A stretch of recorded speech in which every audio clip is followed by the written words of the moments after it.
All right, everyone, welcome back for another episode of Carnivore Trades. Today is Thursday, June 20th, 2024. If you've not done so already, please give the video a thumbs up, like, comment, subscribe to the channel, and come find me on carnivoretrades.com for swing trading alerts, analysis, and live day trading. Anyways, let's get into it today. So we had a little bit of a gap and crap session today, and markets obviously gapping higher, exceeding 5,500. So we did exceed that. We were unable to do so. The previous two sessions, we did get close, 54.90, both days essentially. And then we did gap up today above that and back off by the end of the day here. We're kind of just chopping around. Everybody's talking about Nvidia here down 3%. Is this some type of a bigger top, or is this just going to be another consolidation for another leg up? Well, we can say it's likely that this is at least a top for now. If we look at, again, previous big outside candles have led to some pretty good consolidation. Stock is up basically 50% since the 19th. Well, it's up 42 from here, and I think, yeah, close to 50. From here, yeah, it is 50%. Actually, it's 100%. Yeah, so 70, 75, yeah. So very close. And anyway, they added the entire Toronto Stock Exchange market cap in a month. We'll leave it at that. How about that? So in any case, just a $2.3 trillion company becoming a $3.3 trillion company. But either way, Nvidia here, kind of the fulcrum of the market, but we got to look at rotation. So take a look at XLE here, up 2% on the day. XLF having a nice day as well. Look at the Dow Transports here, up 1.25. So we are seeing that, and again, we've talked about this extensively here. When Nvidia is up, these sectors are down, and vice versa. Take a look at the Dow today. Finally hit my numbers. We've been talking about 393 for a while, and we did get up there. You can see we pierced it intraday, and now we're pulling back. So the Dow is the leader today. And again, as tech kind of sells, this is going to be important. We got to see this happen. You have to continue to see that. Transports, energy, banks, and other sectors kind of picking up the mantle here. There was some weird stuff going on this morning too. Volatility, I'm not sure if it's because just expiry tomorrow. You get some weird things hitting the tape, but we made some money in the trading room this morning on VIXI. Look at the firmness here this morning and the market just ignoring it. I mean, this is a pretty good spike here for VIXY, and it's interesting if we look at just the vol products, right? Not the actual VIX. There's VXX, VIXY, UVXY. These are more reflective of VIX futures, which is actually actual buying and selling. You can see here that up move versus the VIX, which was up but kind of pulled back off the highs, whereas the VIXI was really getting that secondary push. It's almost as if somebody was kind of knowing that we were going to get some type of a sell here. Almost felt like we were getting news. Perhaps people are just front-running the expiry tomorrow, which should bring about a little bit of weakness. But either way, that was an interesting little thing I noticed from this morning. We did make some money in the trading room. By the way, speaking of trading room, lately, I don't know if you guys let me know in the comments. It feels like a lot lately, and it's not just Opex, but the summertime light participation. We've been having a lot of levels get really close. We had two of them today, one on SPX and one on QQQ. Getting pennies or so within a buy level or a level we're looking at, and then it just kind of stops. We were looking for about, on the ES, about 55.20, 55.18. Didn't quite get there, and then the Qs, we had a level at, it was like 479 and change, and it got down to 479.62. I was looking for just a little bit more. I've been noticing that's been happening a lot lately. Let me know in the comments if it's been happening with you. I know that the participation is light here, even with the selling pressure today. Just 40 million shares at 320. So it's heavier than normal, but it's still very light. So I think a lot of that has to do with the light participation. Obviously, Opex can bring about those things, but just an interesting little point there. But anyways, for the markets here, we are very stretched, as we've talked about. I do think we get a pullback here. Tomorrow will probably be a grind fest. We're probably just going to go sideways unless something happens, but probably just a grind fest. It could be a 5,500 pin, could be 54.75. I'm not sure.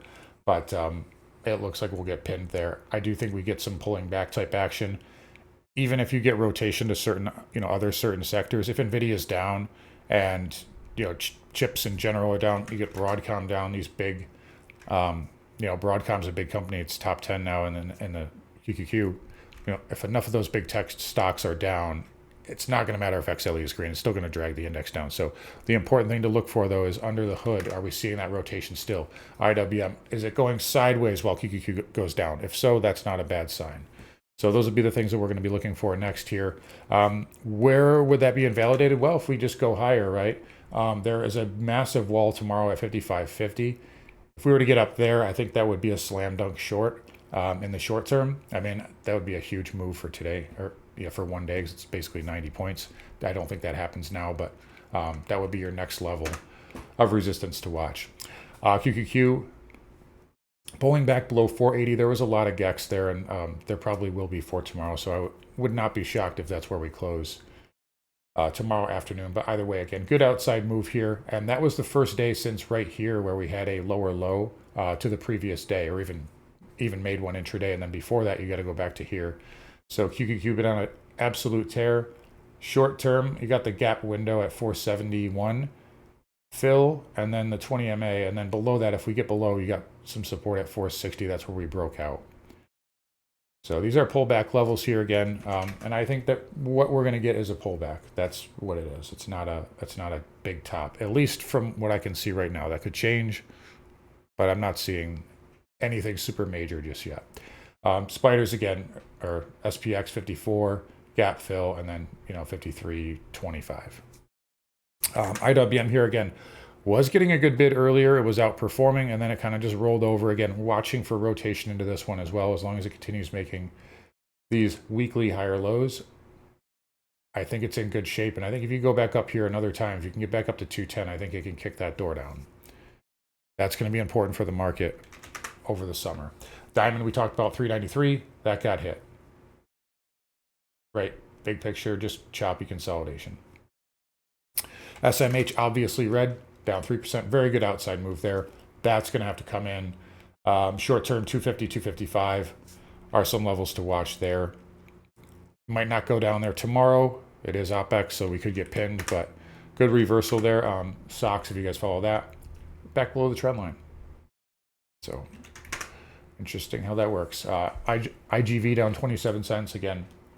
Straight up into the trend line with no pullback. But if you get a higher low here, it'll go through that. That's my take. Transports up almost 1.25 here. We talked about this. Did they suck in some put buyers? It looks like they did. So good slice, good candle, and then closing back above. Let's see if this can get going. All right, rates here today. So rates were higher pretty much across the board. 2-year. Up just under a basis point, 5s 3, and then 10s up 3 and 3.7, and then 30s up 4.3. Again, 10-year still holding 4.2, big psychological level. Still seeing some weakness here though. If we go sideways, it could set up a move down, but there are higher lows here, or higher floors in place for yields. That's kind of my take on it, but still on the weaker side right now, and we'll respect bonds as long as they're rallying. We're getting that disinflation narrative. XHB here down 1.7. We'll see where that closes the week. But just backing off a little bit today. VNQ still holding up. So again, this is what I mean. It doesn't have to, the NASDAQ pulling back, we don't need this to moon, right? It just needs to do what it's doing. Go sideways and hold up while the indices are pulling back. That's a sign that money's rotating. So this is actually a pretty constructive pattern here, and if it can stay firm, it can put a base in here to push through that trend line. So again, some other sectors seeing that rotation. XLF is fine. I told you guys that was likely the case, even though we triggered a head and shoulders on the daily. The weekly is still just a sideways pattern working off an overbought condition. KRE a little bit on the weaker side today, down 3 cents, but down 3 cents in a tape that's getting hit pretty good right now, as you see the Qs coming in towards the end of the day here. So again, rotation. Not everything's down, just big tech. ABE still struggling. I want to see this close above that trend line tomorrow, or confirmation of the failed head and shoulder. Broker dealers, take a look at this price action. So just a inconspicuous candle, but big move here outside right around lunch hour, and now it's pulling back in. So volatile price action there. That's still a pullback pattern too. Oil up 75 cents. It's getting to our target here. So right around 82, 81.50. Well, yeah, it's 81.50 right now. 81.50 to 82, we'll call it. I'm not pulling the trigger on a short there. I just don't love it. Yeah. Maybe if it got up to 84, I would like that better.